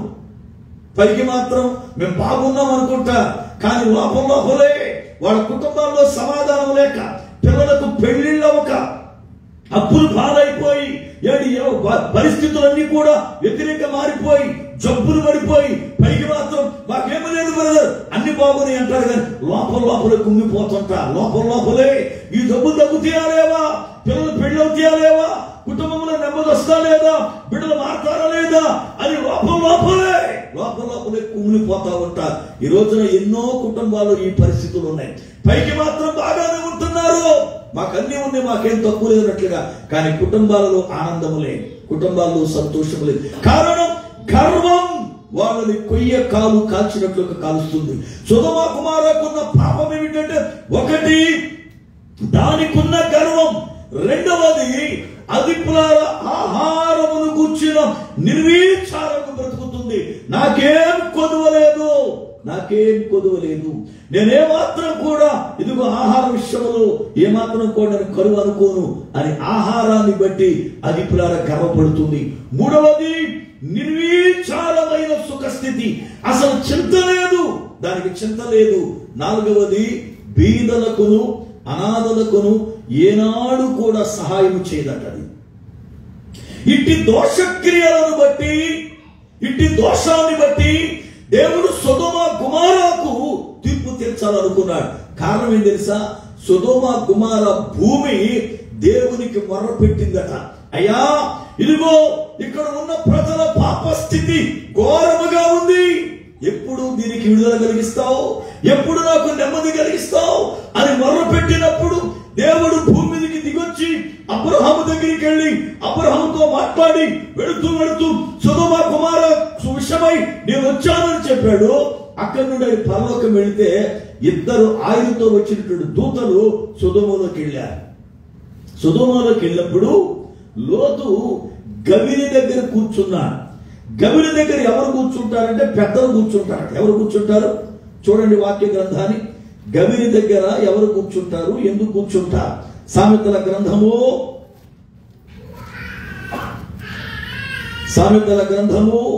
31వ అధ్యాయం 23వ వచనం. ఆమె పెరిమిటి దేశపు పెద్దలతో కూడా కూర్చుండును, గవిని యొద్ద పేరు గొరినవాడై యుండును. అనగా ఒక గుణవతిరాలైనటువంటి భార్య ఎవరికైతే ఉంటుందో ఆమె యొక్క పెరిమిటి గవిని దగ్గర కూర్చుంటాడు పెద్దలతో కూడా. ఎందుకని? తీర్పు తీర్చడానికి, న్యాయం జరిగించడానికి పూర్వ దినాలలో గవిని దగ్గర కూర్చునేవారు. లోతు సొదొమ కుమారాకు పరదేశిగా వెళ్ళాడు, కానీ అతని ప్రవర్తనను బట్టి వాళ్ళు పెద్దగా ఎన్నిక చేస్తే గవిని దగ్గర కూర్చుని తీర్పులు తీరుస్తూ ఉండేవాడు. ఈ లోపల ఇద్దరు దూతలు ఊళ్ళోకి వెళుతుంటే వాళ్ళని చూసి వాళ్ళకి నమస్కారం చేసి, అయ్యలారా మీరు పొరుగు వారిలాగా ఉన్నారు, మా ఇంటికి వచ్చి భోజనం చేయండి అన్నప్పుడు వాళ్ళ ఇంట్లోకి వెళ్ళారు. ఈ లోపల ఊరందరూ కూడా తెలుసుకుని చిన్నలు మొదలుకొని పెద్దల వరకు కూడా పురుషులతో వాళ్ళు పాపం చేయాలని లోతు ఇంటికి వచ్చారు. అయితే లోతు నా ఇంటికి వచ్చిన వాళ్ళు అతిథులు కనుక వాళ్ళకి అన్యాయం జరగకూడదని చెప్పి లోతు అడ్డపడ్డాడు. అయితే వాళ్ళు చెప్పారు, లోతు మేము ఎందుకు వచ్చాం ఈ దేశానికి తెలుసా? ఈ దేశం మీదకి అగ్ని గంధకములు కురబోతున్నాయి, ఈ దేశం నాశనం అవబోతుంది, ఈ దేశం ఇదిగో పాడు చేయబడుతుంది, అందుకే ఈ దేశంలో ఉన్న నిన్ను రక్షించడానికి మేము వచ్చాం కనుక నువ్వు తడువు చేయొద్దు, బయలుదేరు అని లోతుతో మాట్లాడితే లోతుకి వివాహము కాని 2 కూతుళ్ళు ఉన్నారు. ఇప్పుడు 2 కూతుళ్లకు అల్లుడు కావాలి. నేను బయటికి వెళ్ళిపోతే అల్లుడు దొరకరేమో, నేను బయటికి వెళ్ళిపోతే నా పిల్లలకు పెళ్లి కారేమో అని చెప్పి లోతు అల్లుళ్ళుగా చేసుకోబోయే వాళ్ళ దగ్గరికి వెళ్ళి వాళ్ళతో మాట్లాడుతూ ఆలస్యం చేయడం ప్రారంభించాడు. అందుకనే అతడు తడువు చేసెను అని వ్రాయబడింది. ఎందుకు లోతు తడువు చేశాడు? కూతుళ్ళకు సంబంధాలు చూడడం కోసం. చాలా మంది, అమ్మా నువ్వు చాలా కాలం బట్టి గుడికి వస్తున్నావుగా, ప్రభువు నమ్ముకున్నావుగా, ఇంకేమిటి రక్షించబడి అంటే చాలా మంది చెప్పి మాట తెలుసా, అయ్యా పిల్లలుందండి పెళ్లికి, రేపొద్దున పెళ్లి చేయాలంటే మరి నేను బాప్తీసం పొందితే ఒకవేళ అవతలోడు ఇష్టపడరేమోగా, అల్లుడు కాళ్ళు కడగాలేమో కదా, అందుకని పెళ్ళయిన తర్వాత బాప్తీసం పొందుతానంటారు. ఈ లోపల సస్తావు బతుకుతావు తెలదు నీకు కదా. బాప్తీసం పొందమంటే తడువు చేస్తా ఉంటారు చాలా మంది. ఏమి కారణం? ఎన్నెన్నో సాకులు చెబుతాం. నువ్వు రక్షించబడు, రేపు మనది కాదు, ఏం సంభవిస్తుందో మనకు తెలియదు కనుక నువ్వు మారు మనసు పొందు అంటే మనము వాయిదా వేస్తూ తడువు చేస్తూ ఉంటాం. కుర్రోళ్ళు కూడా చాలా మంది, అయ్యా చక్కగా గుడికి వస్తున్నావు, ఇప్పుడిప్పుడే వాక్యం చదువుకుంటున్నావు, చక్కగా పాటలు పాడుతున్నావు, సంఘంలో అన్ని కార్యక్రమాల్లో ముందుంటున్నావు, ఇక బాప్తీసం పొందు అంటే పొందానుగా నైగర కొంచెం పనులు ఉంది అని అంట. ఎంతకాలం తడువు చేస్తావు? నేను ఒక మాట చెబుతా, ఏ క్షణం ఏం జరుగుతుందో తెలియదు. ఒకసారి అంతర్వేది ప్రాంతంలో జరిగిన చిన్న సంఘటన చెబుతాం మీకు నేను. సాయంత్రం అయ్యింది, పిల్లలు ఉన్నారు, 2 పిల్లలు ఆయనకి, వాళ్ళతో వాకిట్లో ఆడుకున్నారు చిన్న పిల్లలు. వాళ్ళ ఇంటికా నుంచి చిన్న కాలువ, ఆ తర్వాత రోడ్డు, అవతల షాపుల కాడికి వెళ్ళి వాళ్ళకి ఏమో తినడానికి పట్టుకురావాలని చెప్పి తండ్రి ఆశపడి, కుర్రోడే ఆశపడి నేను షాపు దగ్గరికి వెళ్ళి తెస్తానని చెప్పి పిల్లలకు చెప్పాడు, భార్యకి చెప్పాడు. కాలువ చిన్న కాలువ ఎంతే ఉండదు, ఎరడుకు కాలువ దాటాడు. రోడ్డు కూడా పెద్ద రోడ్డు, ఇంకా చిన్న రోడ్డు దాటాడు. షాపు కాడికి వెళ్ళాడు, కొనుక్కున్నాడు, తిరిగి వస్తున్నాడు. ఇంటికి షాపు కనపడతా ఉంటది, తిరిగి వస్తా ఉన్నాడు. 5 నిమిషాలు వెళ్ళి రావడానికి అంతే. ఈ లోపల అతడు కొనుక్కుని తిరిగి వస్తుండగా అటువైపు నుండి స్పీడ్గా వస్తున్నటువంటి ఒక బండి కుర్రోడు ఈ కుర్రోడిని లాగి కొడితే ఈ కుర్రవాడు ఎగిరి నేల మీద పడితే తల పగిలిపోయి చనిపోయాడు. కళ్ళ ముందే ఈ బండితో సహా ఎగిరి పక్కనే ఉన్న కాలంలో పడింది. అంటే ఆలోచించండి, ఏ క్షణం మందనుకున్నాం, ఇవాళ ఈ క్షణం ఇలా బ్రతుకున్నామంటే దేవుని కృపే కదా. ఎప్పుడు చచ్చిపోతామో తెలీదు, ఎప్పుడు ఏమవుతుందో తెలీదు, ఇప్పుడు ఏం జరుగుతుందో తెలియదు. ఇప్పుడు ఇవాళ న్యూస్ చూడండి, ఫ్లైట్ 3 నిమిషాల్లో 6000 అడుగులు ఎత్తులో కిందడిపోయింది ఫ్లైట్. అంటే మనుష్యులు ఏమనుకుంటున్నారు అంటే, నాకేం పర్వాలా, నేను క్షేమముగా ఉన్నా, నాకేం జరగదనుకుంటున్నారు. కానీ ఏ క్షణమున ఏం జరుగుతుందో ఎవరికి తెలియదు కనుక తడువు చేయొద్దు. చాలా మంది జీవితాల్లో మారు మనసు పొందాలి అనంటే తడువు, బాప్తిస్మం పొందాలి అనంటే తడువు.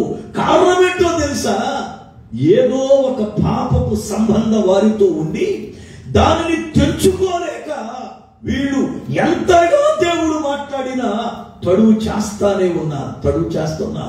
లోతు ప్రక్కన సొదొమ కుమారుల మీదకి అగ్ని వర్షం కురుస్తుందని చెబుతున్నా తడువు చేస్తానే ఉన్నాడు. ఎందుకో తెలుసా? వివాహం చేయాల పిల్లలకి, భర్తలు కావాల పిల్లలకి, ఇదిగో ఇక్కడి నుండే సంబంధాలు పట్టుకెళ్లాలని. అంతే తప్ప అగ్ని గంధకాలు కురిస్తే ఇదిగో దేవుడు గొప్ప, మాకు ప్రేమించి ఇచ్చిన అవకాశం పోగొట్టుకుంటాం, అర్జెంటుగా బయటికి పోవాలా, పిల్లలకు పెళ్లిళ్ళు దేవుడు చూసుకుంటాడే, రక్షించిన దేవుడే కార్యం చేస్తాడు అనుకోవడం మానేసి అక్కడే తడువు చేస్తా ఉంటే దేవుని కనికరం ఏంటో తెలుసా? ఇంకా తడువు చేస్తే లోతు కుటుంబం నాశనం అయిపోద్దని రెక్కలు పట్టుకొని బలవంతాన ఈడ్చుకెళ్ళారు బయటికి. లోతు భార్యని, లోతు 2 కూతుర్ని తీసుకెళ్లి చెప్పారు, మీరు వెనక్కి తిరిగి చూడద్దు, అగ్ని గంధకాలు కురుస్తున్నాయి, వెనక తిరిగి చూడొద్దు, ముందుకెళ్ళిపోమంటే కొంత దూరం వెళ్ళి లోతు భార్య మనసు ఆపుకోలేక వెనక తిరిగి చూసింది. అలా ఉప్పు స్తంభం అయిపోయింది బ్రతుకుండగానే. దేవుడి పిల్లలు ఇచ్చిన సమయాన్ని చాలా మంది వ్యర్థం చేసుకుంటున్నారు. తడువు చేయడం, ఆలస్యం చేయడం. తడువు అంటే ఆలస్యం. ఎందుకు ఆలస్యం చేస్తున్నావు? ప్రభు దగ్గరికి రావాలి అంటే ఆలస్యం. అయ్యా ఇదిగో ప్రార్థనకి రండి అంటే ఆలస్యం. వచ్చే వారం వస్తానండి ఎన్ని వాయిదాలు వేస్తున్నామో. అయ్యా వాక్యం వింటున్నావుగా, రక్షించబడు, దేవుని రాకడ ఉంది, మన పోకడెప్పుడో తెలియదు, ఇదిగో రక్షించబడు అంటే ఎన్ని వాయిదాలు వేస్తున్నామో. ఇవాళ మనుషుల జీవితాల్లో రమ్యమైన దేశమును సంపాదించుకోవడానికి, దాన్ని స్వాధీనపరచుకోవడానికి తడువు చేస్తా ఉన్నారు. ఇశ్రాయేలీలకు దేవుడు ఇస్తానన్న రమ్యమైన దేశ విషయంలో తడువు చేసినట్లుగా దేవుడు మన కొరకే సిద్ధపరిచిన పరలోక రాజ్యానికి వెళ్ళడానికి తడువు చేస్తున్నాం.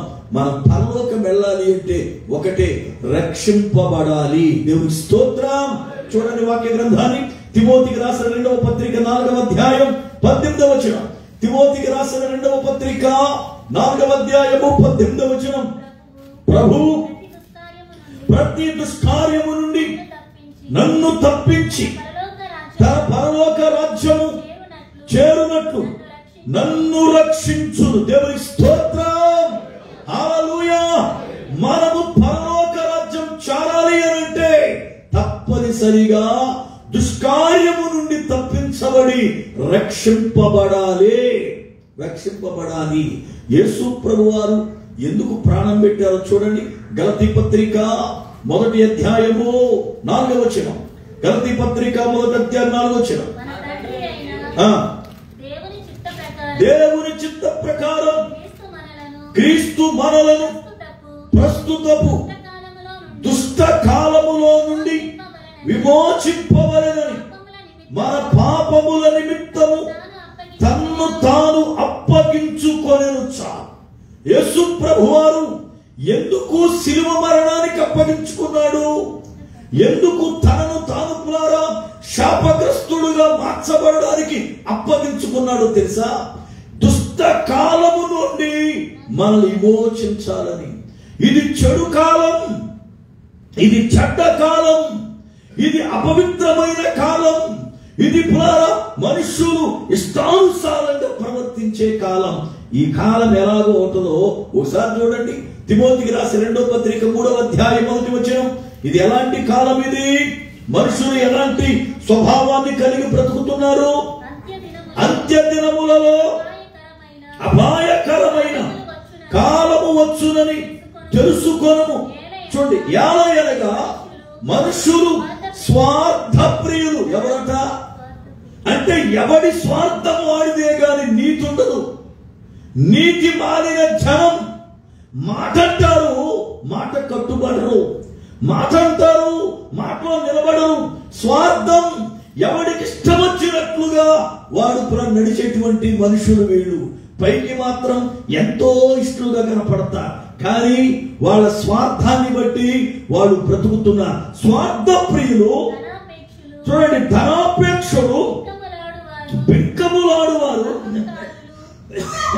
అహంకారులు, దూషకులు, తల్లిదండ్రులకు అవిధేయులు, కృతజ్ఞత లేనివారు, అపవిత్రులు, అనురాగరహితులు, అతిద్వేషులు, అపవాదకులు, అజితేంద్రియులు, క్రూరులు, సజ్జన ద్వేషులు, ద్రోహులు, మూర్ఖులు, గర్వాంధులు, దేవుని కంటే సుఖానుభావమును ఎక్కువగా ప్రేమించువారు. మనుషులు ఈ కడవరి దినాలలో ఎలాంటి వారు ఆలోచించాలి, ఎలాంటి హృదయ స్థితి కలిగిన వారు ఆలోచించాలి. ఇది ఏ కాలం అంటే దుష్టకాలం. ఇట్టి కాలములో నుండి మనలను రక్షించాలని తనను తానే ప్రభువు శిలువ మరణమునకు అప్పగించుకున్నాడు. శిలువ మరణానికి అప్పగించబడ్డాడు. ఎందుకంటే దుష్టకాలములో నుండి మనల్ని రక్షించాలని మనుషులు ఎలాంటి తత్వం కలిగిన వారో పౌలు భక్తుడు 2000 సంవత్సరాలకు సుమారుగా ముందే పరిశుద్ధాత్మను చేత తిమోతికి రాశాడు. ఆలోచించండి, ఈ రోజున పులారా, ప్రభువు మనల్ని ఎందుకు ప్రేమిస్తున్నాడు అంటే పరలోక రాజ్యం వెళ్ళాలి, నీ కొరకు దాన్ని సిద్ధపరిచాను. ఆ దుష్టత్వము నుండి నేను విడిపించి రక్షించడానికే తన ప్రాణాన్ని పెట్టాడు. అది ఇప్పుడు మనం పరలోక రాజ్యం వెళ్ళాలి అంటే రక్షణ పొందాలి. ఇశ్రాయేలీయులు వారికి ఇచ్చిన మంచి దేశానికి వెళ్ళాలి అంటే తొడుగు చెయ్యకుండా వాళ్ళు దానిలో కొడుగు పెట్టారు. యెహోషువ అంటాడు, దేవుడు మీకు ఇచ్చిన దేశమును స్వాధీనపరచ వెళ్లకుండా ఎంత కాలము మీరు తొడుగు చేస్తారు? ఈ రోజున పులారా, ఎంత వాక్యం విన్నా ప్రజలు మారు మనసు పొందట్లా, రక్షణ పొందట్లా. ఏ కారణం అంటే తడువు చేయడానికి కారణాలేంటి?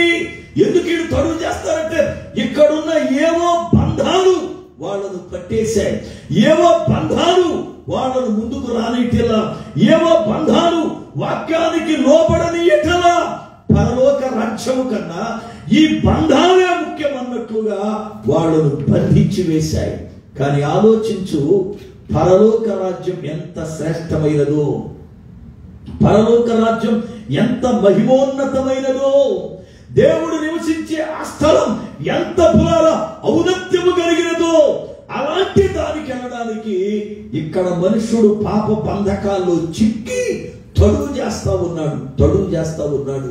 చాలా మంది జీవితాల్లో అయ్యా ప్రార్థనకి రండి అంటే నెలలు తరబడి తొడువే. చాలా మంది చెబుతారు, బ్రదరు నేను పలానా వ్యక్తికి ఎన్నోసార్లు చెప్పాను బ్రదరు ప్రార్థన రమ్మని, వాయిదాల మీద వాయిదాలు వేస్తున్నారు, కానీ తప్పనిసరిగా ఏదో రోజు వస్తారని చెప్పి నేను ఆశపడుతున్నానని చెప్పే మాటలు మనం వింటాం. కొంతమంది ప్రార్థనకు వస్తారు కానీ రక్షణ పొందరు. ఇక్కడికి వచ్చి వాక్యం వింటారు, కార్యక్రమాల్లో పాల్గొంటారు, అయినా తడువు. ఏ కారణం? ఏవో బలహీనతలు కారణాలు చెబుతారు, ఏవో బంధాలు వాళ్ళని ఎదగనీకోకుండా పాడు చేస్తున్నాయని చెబుతారు. ఈ రోజున పిల్లరా ఆలోచించండి, నీవు తడువు చేయడానికి గల కారణం ఏమిటి? నువ్వు తడువు చేయడానికి గల కారణం ఏమిటి? ఏ కారణాన్ని బట్టి తడువు చేస్తా ఉన్నావు? ఏ కారణాన్ని బట్టి నీ కార్యక్రమాలు ఆలస్యమవుతుంది? ఏ బలహీనత, ఏ అవిధేయత, ఏది నిన్ను తడువు చేసేటట్లుగా మారుస్తూ ఉంది? ఆలోచించండి. దేవుడు మోషేను నీతో మాట్లాడాలి, నువ్వు ఒక్కసారి పర్వతము పైకి రాని పిలిచాడు. దేవుడు పిలిచాడు గనుక మోషే వాళ్ళ అన్నయ్య అయిన అహరోనునకు పరిచర్య అప్పగించి వీళ్ళందరూ చూస్తా ఉండు, నేను కొండపైకి వెళ్ళొస్తానని, యెహోషువ రావయ్యా మన ఇద్దరం వెళదామని చెప్పి యెహోషువను తీసుకెళ్లి కింద నిలబెట్టి, నేను పైనుంచి వచ్చే వరకు నువ్వు పైకి రావద్దు, ఇదిగో నేను పైనుంచి వచ్చే వరకు ఇక్కడే ఉండు అని చెప్పి పైకి వెళ్ళాడు. దేవుడు మాట్లాడుతున్నాడు, మోషే వింటున్నాడు. ఈ లోపల కిందున్న జనం ఏం చేశారు అనంటే అహరోను దగ్గరికి వెళ్ళి, మోషే అనేవాడు ఏమయ్యాడో మాకు తెలియదు, కానీ ఇప్పుడు మా ముందు నడవడానికి ఒక దేవతను చేయి అని అహరోను మీద గొడవ పెట్టుకున్నారు. అహరోను వీళ్ళకి భయపడి కొడతారేమో, చంపేస్తారేమో, వీడు మంచోడు కాదని చెప్పి, అబ్బాయి మీ అందరి దగ్గర ఉన్న బంగారాన్ని ఇవ్వండి అంటే వాడు బంగారాన్ని ఇస్తే ఒక పోత పోసి దూడం చేసి ఇదే యెహోవా అని నిలబెట్టి పండగ చేసుకోండి అని సంబరం చేయించాడు. ఈ లోపల దేవుడు, మోషే నువ్వు అర్జెంటుగా కిందకేళ్ళు, ఆడు పాడైపోతున్నారు అని అంటే, అవునా ప్రభా ఇప్పుడే పెడతాను అనలా. దేవుడు చెప్పినా కూడా తడువు చేయడం మొదలెట్టాడు మోషే. దేవుడు చెప్తున్నాడు పక్కన, మోషే నువ్వు అర్జెంటుగా కిందకేళ్ళు, ప్రజలు నాశనం అయిపోయారు, మీ అన్నయ్య వాళ్ళు విచ్చలుడిగా వదలడానికి వదిలిపెట్టాడు, వాడు మాట్లాడలేదు, నా స్థానంలో ఒక దూడను పెట్టారు, ఆ దూడ నేనంటున్నారు, నువ్వు కిందకెళ్ళంటే ప్రభువా ఇప్పుడే పెడతానని లేగాలి మోషే తడువు చేయడం మొదలెట్టాడు. చూడండి వాక్యాన్ని, నిర్గమాకాండ 32వ అధ్యాయం 1వ వచనం. నిర్గమాకాండ 32:1. మోషే కొండ దిగకుండా తడువు చేయుట ప్రజలు చూచినప్పుడు చాలు. అంటే మోషే తడువు చేయడం వల్ల ఇక్కడ జరిగినప్పుడు ఇబ్బంది ఏమిటి? ప్రజలు ఇక మోషే అనేవాడు ఏమైపోయాడో లేడు, రాలేదు కనుక మన ముందు ఒక దేవతను చేసుకోవాలని ఆలోచన చేశారు. అదే మోషే తగిన సమయంలో వచ్చుంటే, మోషే తగిన సమయంలో కిందకి దిగుంటే, మోషే పిల్లలు తడువు చేయకుండా వెళ్ళిన పని పూర్తి చేసుకుని వచ్చుంటే ఎంత బాగుండేది, ఎంత బాగుండేది. ఇవాళ చాలా మంది సేవకుల జీవితాల్లో కూడా వాడు చేస్తున్న తడువును బట్టి సంఘాలు పాడైపోతున్నాయి. వాళ్ళు చేస్తున్న తడువును బట్టి సంఘాలు పాడవుతున్నాయి. నేను ఇక్కడ సంఘం పెట్టినప్పుడు మొట్టమొదటిగా సంఘం అవాలీలో పెట్టాం. ఆ తర్వాత 3 నెలల గ్యాప్లో ఇక్కడ పెట్టాము. ఇక్కడ సంఘం పెట్టినప్పుడు నాకంటే ఊరు లేదు. ఒక ఇంజనీర్ జాని గారు, నేను ఇద్దరమే. ఎవరు లేరు. ఏ సంఘస్థుల దగ్గర మేము సంఘం పెడుతున్నాం రమ్మని ఎవరిని పిలవాలా నేను. అప్పటికే కువైట్లో చాలా సంఘాల్లో నేను వాక్యం చెప్పా. చాలా సంఘాలు పరిచయం ఉన్నాయి. ఏ సంఘములో కూడా నేను సంఘం పెడతానని చెప్పాల. ఎందుకో తెలుసా, నాకు సంఘాలు చీల్చే గుణం లేదు, లేకపోతే ఒక చర్చికి వెళ్ళే విశ్వాసం నా దగ్గర రావాలని ఎప్పుడు కోరుకోను. నా గురి ఒకటే, ఎప్పుడు కూడా యేసు ప్రభువుని ఎరుగునటువంటి అన్య జనాంగముగా ఉన్నటువంటి వారు ప్రభు దగ్గరికి రావాలి, వారు రక్షింపబడాలి. అది నా గురి. అంతే తప్ప సంఘాలు చేర్చడము, లేక ఒక సంఘానికి వెళ్తే అక్కడ కొంతమంది దగ్గర ఫోన్ నెంబర్లు తీసుకుని వారితో మాట్లాడి మా సంఘంకి వచ్చేయండి, మీ పాద్రి అలాంటి వాడు, మీ పాద్రి అలాంటిది, మీ సంఘం కరెక్ట్ కాదని చెప్పడము, ఇలాంటి పనికి మారిన గుణం ఏనాడు లేదు నాకు. ఏనాడు లేదు నాకు. నేను కువైట్ వచ్చి 1 సంవత్సరం నన్ను పిలిచిన వారి సంఘములు ఉన్నా ఏనాడు ఆ సంఘస్థులకు ఫోన్ చేసి నేను సంఘం పెడుతున్నాను కానీ, లేకపోతే ఆ సేవకుడి మీద ఎప్పుడైతే సాడి చెప్పడం కానీ ఎప్పుడు నా బ్రతుకులు లేదు. దేవుడు నన్ను పిలిచాడు, నమ్మదగిన వాడు, ఆయన సంఘ పరిచయం ప్రారంభించమన్నాడు కనుక నేను జాని గారు ఇద్దరం సంఘాలు 2 స్టార్ట్ చేశాం. ఆ దినాలలో ఎప్పుడు కూడా ఒకరి విషయంలో సంఘాన్ని చేర్చడం అని గాని తప్పుగా ప్రవర్తించడం గాని ఏనాడు చేయలా. నా గురి ఒకటే, ప్రభువు కొరకు కష్టపడితే దేవుడే సంఘాలను కట్టుకుంటాడు. దేవునికి స్తోత్రం. ఆ రోజైనా ఈ రోజైనా ఎప్పుడు నా మాట ఒకటే, ఇతర సంఘాలకు వెళ్ళేవాడు కాదు నాకు కావాల్సింది. ఏనాడు ప్రభు దగ్గరికి వెళ్ళని వారు, వాక్యం ఎరగని వారు దేవుని దగ్గరికి రావాలా. అయితే దేవుని మహాకృప ఎప్పుడు కూడా దేవుని సేవలో తడువు చేయాల. నేను ఒకటే చెబుతా, సమయం అంటే సమయానికి ప్రారంభించాలి, సమయం అంటే సమయానికి ముగించాలంతే. సమయానికి ముగించాలి, సమయానికి ప్రారంభించాలి. తడువు ఆలస్యం అనేది ఎన్నడూ కూడా నా బ్రతుకులో కనపడకూడదన్న ఆశ. ఎందుకో తెలుసా, యెహోవా కార్యమును అశ్రద్ధగా చేయువాడు శాపగ్రస్తుడని రాయబడింది. యెహోవా కార్యం అశ్రద్ధగా చేయకూడదు. చాలా మంది 10 గంటల కంటే 10:15కి 10:30 కొత్త సాధులు చెబుతారు. ట్రాఫిక్ అడ్డమైపోయింది అయ్యారు, లేకపోతే రావడం ఆలస్యపోతుంది. డ్యూటీకి ముందు వెళ్తాగా, మరి ఇక్కడికి ఎందుకు ముందుకు రావు? ఆలస్యం సాధులు చెప్పేవాడు ఒక్కరోజు సేవకు పనికిరాడు. దేవుని సన్నిధానములో ఆలస్యం అనే మాట ఉండకూడదు. ప్రభువు కృప ఈ రోజున పరిచర్య విస్తరించింది. నేను చెబుతా, ఇక్కడ కువైట్ దేశంలో ఈ రోజున 4 సంఘాలు ప్రభు నా చేత కట్టించడానికి నేనేమి డ్రమ్టిక్ రాలా. వచ్చే వాళ్ళకి ఏ విషయాల్లో ఎర్రైనా మీకు వాస్తవాలు పెట్టుతా. నేను మీ దగ్గరికి వస్తే మీకు ఏదైనా ఇబ్బంది అయితే నేను చూస్తా, లేకపోతే పాటలు ఇస్తా, లేకపోతే మిమ్మల్ని పొగుడుతా, లేకపోతే మీకు అలాగే ఏనాడు ఏ ప్రముఖుల మాటలు చెప్పాలా. ఒకటే నా దగ్గర ఉన్న ఆయుధం, వాక్యం. అంతే. వాక్యం కావాలి అంటే రండి దేవుని యొద్దకు. వాక్యం అనే ఆయుధాన్ని ఇచ్చి దేవుడు 4 సంఘాలు కట్టించాడు నా చేత. అంతే తప్ప ఏ ఎర్ర నేను ఇలా మా సంఘాలకు వస్తే జంటలు కలుపుతా. మా ఆయన చెబుతాడు నాతో, అయ్యారు మా సంఘానికి కొన్ని సింగిల్గా వస్తే సరిపోతే డబల్కి వెళ్ళొచ్చు అన్నాడు. నేను నవ్వుకుని, సింగిల్ వస్తే డబ్బులకి వెళ్తానంటే మరి ఎంతమంది రెడీ చేశారంటే, మరి ఇప్పుడు వచ్చావు, ఇప్పుడు నువ్వు సింగిల్కి వెళ్తున్నావా డబ్బులకి వెళ్తాను, నేను డబ్బులకి వెళ్తా అన్నాడు. ఏంట్రా పరిస్థితి అంటే, ఇవాళ అక్రమైనటువంటి విషయాలలో సంఘాలు నాశనం అయిపోయినాయి. ఎందుకో తెలుసా, దైవజనుడు గద్దించకుండా తడువు చేస్తున్నారు. నేను జానిగారు సంఘం పెట్టినప్పుడు చాలాసార్లు జానిగారు నాతో అనేవాడు, అయ్యారు ఇలా అయితే మీరు నిలబడండి కోయిట్లో, ఇలా అయితే కాదండి, అన్ని సంఘాలు ఎలా ఉంటాయండి, మీరు ఇలాగండి ఒకటి చెప్పారు. ఆ సంఘాలు కూడా నాకు అనవసరం. ఇండియాలో ఉన్నప్పుడు ఇలాగే కట్టే సంఘాన్ని ఇక్కడ ఇలా కడతా. దేవుడు నిలబెడితే ఉంటుంది సంఘం, లేకపోతే ఇండియా విడిపోతా. నేను ఇక్కడ ఉద్యోగం చేసుకుంటూ సంఘాలు కట్టినోడు కాదుగా, దేవుని పిలుపుని బట్టి అభిషేకం పొంది సేవకు వచ్చినోడు నేను. అనేవాడు అలా కాదు, సంఘము ముందు పికప్ అయిపోయి అప్పుడు గద్దిద్దిగా అనేవాడు. నేను మొక్కై వంగంది మానే వంగుద్దా, మొక్కై వంగనప్పుడు మానే వంగుద్దా. నేను ముందు ఊడి చెప్పా, ఇప్పుడు కానీ గద్దించకపోతే తర్వాత గద్దించలేను అంటే వాడు ఉద్దేశం ఏంటి, ఇప్పుడు గద్దించొద్దు, తడువు చేయి, ఇవి ఆలస్యం చేయి. సంఘం 100 మంది అయితే తప్పుడు గద్దిస్తే మొత్తం పోతే అప్పుడు ఏం చేస్తావు? కట్టేటప్పుడే పునాది గట్టిగా వెయ్యాల. సంఘం కట్టేటప్పుడే పునాది గట్టిగా ఉంటే ఉండేవాళ్ళు ఉంటారు, అప్పుడే పోయేవాళ్ళు పోతారు, మిగిలిన గట్టిగా మిగులుతాయి. అంతేగాని చెత్తంతా పోగు చేసినప్పుడు పోతారంటే ఏం ఉపయోగం?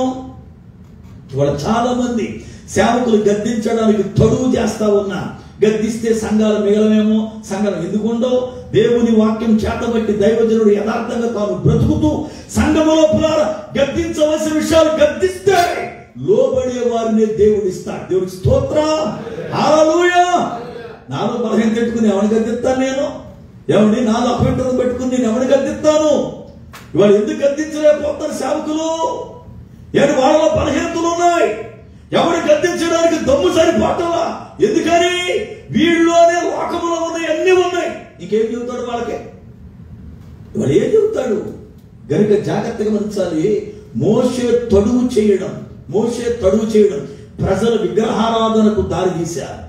మోషే తడువు చేస్తుంటే ప్రభు అన్నాడు, వెళ్ళు, నా ప్రజలు త్రోవ తప్పిపోయారయ్యా. గబగబ దిగొచ్చాడు. అప్పటికే తిరణాల ప్రారంభం అయిపోయింది.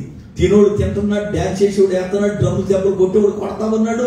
ఏమండి, విగ్రహం ముందు సాగిర పడుతున్నాడు. ఇష్టానుసారం అయిపోయింది. వాళ్ళని చూసి కోపోద్రేకుడై దేవుడు రాసిచ్చిన 2 పగలు ఇసుకొట్టాడు. అవి పగిలిపోయింది. ఎందుకు? మోషే తడువు చేయడం ఇశ్రాయేలీల ప్రజల విగ్రహారాధనకు దారి తీసింది. ఇవాళ దైవజనుడు గద్దించవలసిన విషయాలు గద్దించకుండా తడువు చేస్తే ప్రజలు కూడా పాపములు పడిపోవడానికి చాలా అవకాశం ఉంది. ఈ రోజు ఇశ్రాయేలీల ప్రజలు షిలోహునకు వచ్చిన తర్వాత యెహోషువ అంటున్నాడు, మీరు ఎన్నాళ్ళు తడువు చేస్తారు? ఈరోజు ఆలోచిద్దాం. ఎంతో వాక్యం వింటున్నాం, ఇంకెంతకాలం బాప్తిసం పొందకుండా ఉంటాం, ఇంకెంతకాలం సిద్ధపడకుండా ఉంటాం? ప్రభు రాకడ రాబోతుంది కదా, ప్రభు రాకడ వస్తూ ఉంది. ఇప్పటికే సూచనలు కనబడుతున్నాయి, మరణాలు విపరీతమైపోతున్నాయి. కరోనా మళ్ళీ ప్రారంభమైంది ఇండియాలో కూడా. ఇవాళ న్యూస్ చూడండి, ఇండియాలో కూడా కరోనా పెరిగిపోవడం ప్రారంభమైంది. మొన్న సింగపూర్ లో మే 5 నుండి 11వ తారీఖు వారం రోజుల్లోపు 25,900 కేసులు వచ్చినాయట సింగపూర్ లో. ఇప్పుడు ఇండియాలో కూడా కరోనా మరలా తిరిగి ప్రారంభమైందని గొడవపడుతున్నారు డాక్టర్లందరూ కూడా. రేపు అన్నది రోజు ఎలా ఉందో మనకు తెలియదు. ఈ రోజే తడువు చేయకుండా ప్రభువు రాకడకు సిద్ధపడదా? నువ్వు అలా సిద్ధపడాలని, తడువు చేయకూడదని ప్రభు నిన్ను ప్రేమించి నీతో మాట్లాడుతూ నీ కొరకై రిక్తునిగా లోకానికి వచ్చి తన ప్రాణాన్ని సిలువలో అర్పించి నీ కొరకై పులారా ఎదురు చూస్తా ఉన్నాడు. ఇంకా వస్తావు అని. అయితే మన లోకాశల్లో పడి, లోక భాగాల్లో పడి వాటిలోంచి విడిపించుకోలేక ఇంకా తడువు చేస్తున్నాం. ఒకవేళ ఇప్పటికి తడువు చేస్తున్నావేమో ఆలోచించు. ప్రభు కనికరము నిన్ను దాటిపోకముందే ప్రభు ప్రేమ నీతో మాట్లాడుతుండగానే విధేయులమవుదాం. ప్రభు మాటను బట్టి మన జీవితాల్లో ఆశ్చర్యమైన తన కృప వర్షింప చేయనుగాక. ప్రార్థన చేసుకుందాం. ఆశ్చర్యకరుడమైన మా పరమ తండ్రి, మీ వందనాలు స్తోత్రాలు చెల్లిస్తా ఉన్నాం. మీ మహాకృపను బట్టి నాయన రాత్రి వాక్యము ద్వారా మాతో మాట్లాడిన ప్రతి మాట కొరకే స్తోత్రాలు. నిజమేనయ్యా, మా బ్రతుకులలో అనేక విషయాలను బట్టి తడువు చేస్తూ ఉన్నాం, అనేక విషయాలను బట్టి మిమ్మల్ని ఆలస్యం చేస్తా ఉన్నాం.